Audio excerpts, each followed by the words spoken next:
আজকে বানিয়ে দেখাবো মেথি শাকের রেসিপি।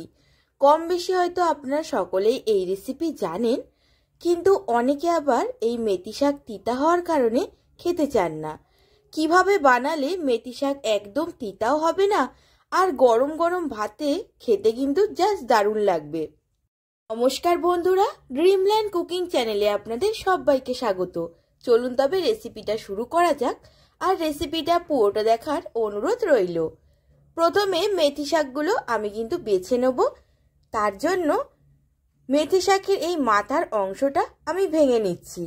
পুরো ডালটা কিন্তু আমি ব্যবহার করব না, কারণ নিচের অংশটা শক্ত হয় আর সেদ্ধও হতে চায় না। এই কারণে ওপরের নরম নরম যে ডালগুলো আমি ভেঙে নেব।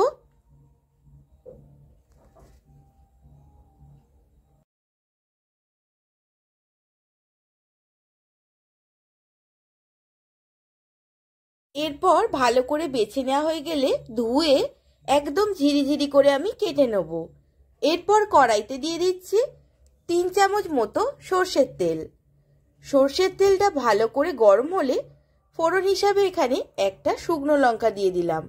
শুকনো লঙ্কাটা ভাজা হয়ে গেলে এখানে দিয়ে দেবো মিহি করে কুচিয়ে রাখা আলু, তবে খুব বেশি মিহি করে না, ঠিক এইরকম ছোট ছোট চৌকো কাট করে আমি আলুগুলোকে কেটে নিয়েছি। প্রথমে আলুগুলো তেলের মধ্যে ছেড়ে দেবো। দেখুন আলুগুলো আমি কেমন করে কেটে নিয়েছি। এখানে আমি দুটো বড় সাইজের আলু ব্যবহার করেছি, আপনারা আপনাদের পছন্দ মতো আলু ব্যবহার করবেন।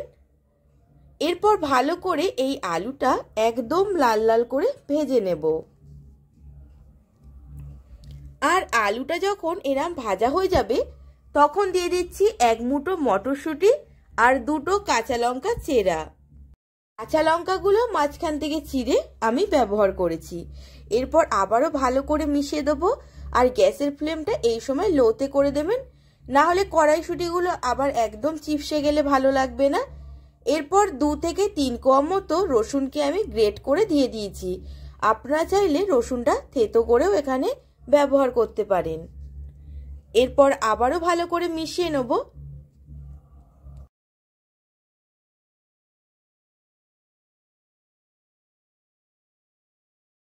খুব ভালো করে মেশানো হয়ে গেলে এখানে দিয়ে দিচ্ছি কুচিয়ে রাখা মেথি শাক। আর এই মেথি শাক কিন্তু আমাদের স্বাস্থ্যের জন্য খুবই ভালো। আর এই মেথি শাক শীতকালে কিন্তু বেশি পাওয়া যায়, তাই আপনারা চেষ্টা করবেন বাড়িতে ভাতের পাতে রোজ এই শাক রাখলে খুবই উপকার। এরপর ভালো করে মিশিয়ে নেব, আর গ্যাসের ফ্লেমটা লো থেকে মিডিয়াম করে দিয়ে ঢাকনা দিয়ে ঢেকে দেবো। প্রথমে কিন্তু লবণ বা কোনো রকম মশলার ব্যবহার করছি না, কারণ প্রথমেই যদি লবণ দিয়ে দেওয়া হয় তাহলে কিন্তু শাকটায় অতিরিক্ত লবণ হয়ে যেতে পারে, পরিমাণটা বোঝা যাবে না, কারণ শাকটা তখন অনেকটাই বেশি থাকে। লবণটা ঠিক এই পর্যায়ে দিতে হবে যখন শাকটার থেকে জল ছেড়ে দিয়ে শাকটা একদম কম হয়ে যাবে, তখনই হাফ টিস্পুনের থেকে কম হলুদ আর স্বাদ অনুসারে লবণ দিয়ে দিতে হবে। এই পর্যায়ে যদি লবণটা ব্যবহার করা যায় তাহলে শাকের লবণটা কিন্তু খুব ভালো করে ব্যালেন্স হয়ে যাবে। এরপর আবারও ভালো করে মিশিয়ে নিচ্ছি, আর আরেকটু সময় ধরে নেড়েচেড়ে নেব। শাকটা যতক্ষণ না পুরোপুরি সম্পূর্ণ জলটা টেনে নিচ্ছে আর দেখবেন হালকা একটা তেলও রিলিজ করবে, ঠিক তখনই এই শাকটা আমি নামিয়ে নেব। আর অবশ্যই এখানে অল্প হাফ টিস্পুনেরও কম আমি চিনিও ব্যবহার করেছিলাম। শাকটা আমি সার্ভ করে নিলাম, আর দেখুন গরম গরম ভাতে কিন্তু জাস্ট অসাধারণ লাগে। একদিন অবশ্যই ট্রাই করবেন। আর আমার যদি এই রেসিপিটা আপনাদের ভালো লেগে থাকে তবে লাইক কমেন্ট শেয়ার করে দেবেন। আর আপনি যদি আমার চ্যানেলের নতুন বন্ধু হয়ে থাকেন তবে চ্যানেলটিকে সাবস্ক্রাইব করার অনুরোধ রইল।